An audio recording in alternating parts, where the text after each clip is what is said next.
بسم اللہ الرحمن الرحیم۔ السلام علیکم خواتین و حضرات، آپ دیکھ رہے ہیں پروگرام واضح خلق اور میں ہوں آپ کا میزبان عمران ناصر۔ ناظرین، گزشتہ دنوں ایک معاملہ ہوا، ایک NLE تھے جن کو صحافی کا درجہ دیا گیا، اسد طور، ان کے اوپر کچھ تشدد کا معاملے کی ویڈیو سامنے آئی، کچھ چیزیں سامنے آئیں، اور اس کے بعد پاکستان کے اندر بہت سارے صحافی جو خود کو انسانی حقوق کا چیمپئن سمجھتے ہیں، صحافت کا چیمپئن سمجھتے ہیں، انہوں نے احتجاج کا ایک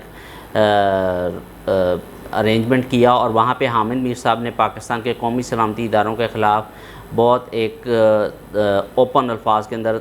تنقید بھی کی، اور بہت سارے معاملات جو تھے وہ سامنے آئے، جس کے فوراً بعد ایکشن یہ ہوا کہ جیو ٹی وی نے حامد میر صاحب کو ان کے شو سے فارغ کر دیا، بلکہ کالم سے بھی فارغ کر دیا، جنگ اخبار سے بھی، اور حامد میر صاحب نے اس کے بعد ایک معافی نامہ، ایک تحریر بھی لکھی جو پاکستان کی فیڈرل یونین، پاکستان کی جو صحافیوں کی تنظیم ہے، اس کے حوالے سے انہوں نے کہا جی مجھے انہوں نے کہا تھا تو میں نے یہ تحریر لکھ کے دے دی ہے، لیکن میں نے معافی نہیں مانگی ہے۔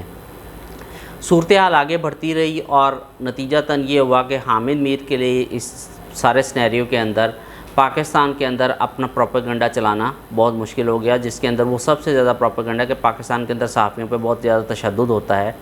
اور چونکہ اب ان کے لیے کالم لکھنے کا راستہ بھی بند ہو گیا تھا، تو حامد میر صاحب نے بنگلہ دیش کے ایک اخبار کے ساتھ کانٹریکٹ سائن کیا، اور وہ اب بنگلہ دیش کے ایک اخبار کے لیے کالم لکھ رہے ہیں۔ تو اس حوالے سے میں نے کچھ چیزیں ریسرچ کی، کچھ چیزوں کو پڑھا اور کچھ چیزوں کو دیکھا، تو اس پہ میں سمجھتا ہوں بات کرنا ضروری ہے۔ وہ کہتے ہیں کہ آپ دو لوگوں کا کچھ نہیں بگاڑ سکتے، جو ندی کے باہر کھڑا ہو کے آپ کو گالیاں دے رہا ہو اور جو شخص منہ پہ جھوٹ بولے، اور حامد میر صاحب میں یہ دونوں خصوصیات موجود ہیں، وہ یہ دونوں کام کرنا جانتے ہیں۔ وہ انہوں نے اداروں کے اوپر الزام تراشی کرنا، اداروں کے اوپر الزامات لگانا حامد میر صاحب کا ایک پرانا وتیرہ ہے، اور وہ اس چیز کو کرتے چلے آتے ہیں جب بھی انہیں کوئی موقع ملتا ہے۔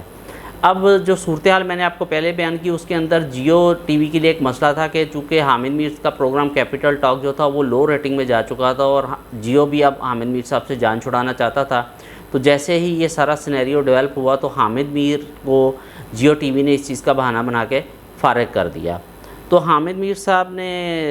اب چونکہ اپنے والد صاحب کی طرح پاکستان کے لیے ایک کام کرنا پاکستان کے انگیز جو کام کرنا تھا، اس کے لیے انہوں نے ایک بنگالی اخبار کے ساتھ ایک کانٹریکٹ کیا، اور انہوں نے وہاں پہ کالم لکھنا شروع کر دیا۔ یہ بالکل ایسے ہی ہے کہ جیسے وارث میر پاکستان کے بارے میں لکھتے رہے اور آواز اٹھاتے رہے، اور بنگلہ دیش کے اندر مکتی بانی تحریک کو سپورٹ کرتے رہے، اور اس کا نتیجہ یہ تھا کہ کچھ سال پہلے بنگلہ دیش کے اندر ایک تقریب بھی ہوئی جس کے اندر وارث میر کو جو ایوارڈ دیا گیا وہ ان کے صاحبزادے حامد میر نے ریسیو بھی کیا تھا، جس کے اوپر بہت ساری باتیں بہت سارے پاکستان کے سینئر کالم نگار انہوں نے لکھا بھی اور بات بھی کی تھی۔ تو حامد میر صاحب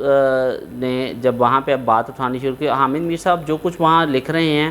وہ یہ ہے کہ حامد میر صاحب کہتے ہیں جی پاکستان کے اندر صحافیوں پہ بڑا تشدد ہو رہا ہے، صحافیوں کے خلاف بہت زیادہ سخت کمپین ہو رہی ہے، اور ریاستی ادارے ان پہ ظلم و ستم ڈھا رہے ہیں۔ تو حامد میر صاحب پہلی بات یہ کہ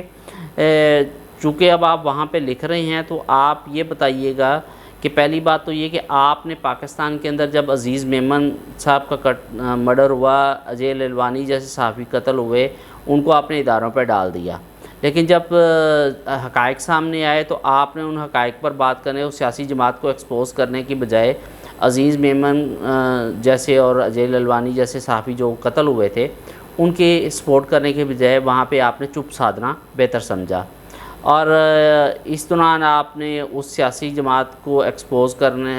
کیونکہ عزیز میمن نے پاکستان پیپلز پارٹی کو بڑے واضح انداز میں ایکسپوز کیا تھا، اور عزیز میمن کہتا رہا کہ میری جان کو خطرہ ہے اور میرے تحفظ، لیکن اس وقت آپ نے آواز نہیں اٹھائی۔